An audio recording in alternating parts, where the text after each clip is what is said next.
हाय पटकन प्रियाला मेसेज केला. धडधड वाढवणारी अख्खी 2 मिनिट गेल्यावर प्रियाचा रिप्लाय आला. हाय. हा मामा बोल. काय म्हणत होतीस? बेंगलोर काय विशेष? नथिंग यार. थोडं फ्रेशर ना ब्रीफिंग आहे. 3 दिवस मस्त ना? तेवढाच रिफ्रेशिंग चेंज तुला? प्रत्येक चेंज रिफ्रेशिंग असतो का? बाय द वे, काल दिवसभर कुठे होतीस? ऑनलाईन पण दिसली नाहीस आणि लास्ट सीन पण ऑफ. कुणाशी बोलायचं नव्हतं का? बोलायचं नव्हतं नाही, बोलायचं होतं खूप सारं. स्वतःशीच. कशा संबंधी?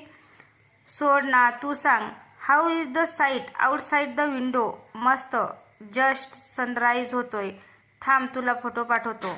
मी पटकन तडमडत कॅमेरा ऑन केला. विंडो सीट नसल्याने शेजारील सभ्य गृहस्थाच्या प्रायव्हसीला फाटा देऊन मोबाईल खिडकीच्या काचेजवळ धरून फोटो काढला. तो माणूस वैतागून माझ्याकडे बघत होता.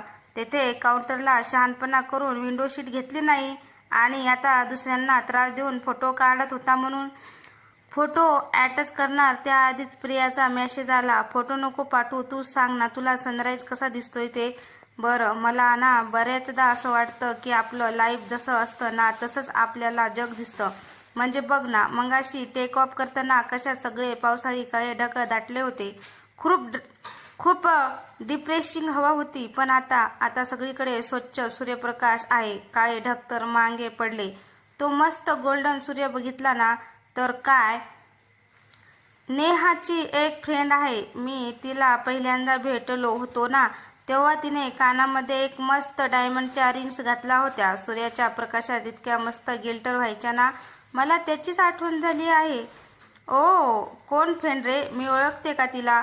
मी अर्थात प्रियाबद्दलच बोलत होतो. तिचे ते स्पार्कलिंग इयर रिंग्स मला अजूनही जशाच्या तशा आठवत होते आणि बहुधा प्रीतीला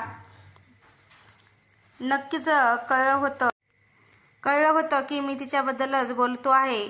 ओळखत असावीत. खूप क्यूट आहे ती. मी क्षणभर थांबलो. काय बोलून गेलो मीही इतक्यात? मी नको होतं का असं बोलायला? असं वाटून गेलं. तर मित्रांनो, तुम्हाला ही स्टोरी पूर्ण ऐकायची असेल तर माझ्या यूट्यूब चॅनलवर जाऊन ऐकू शकता.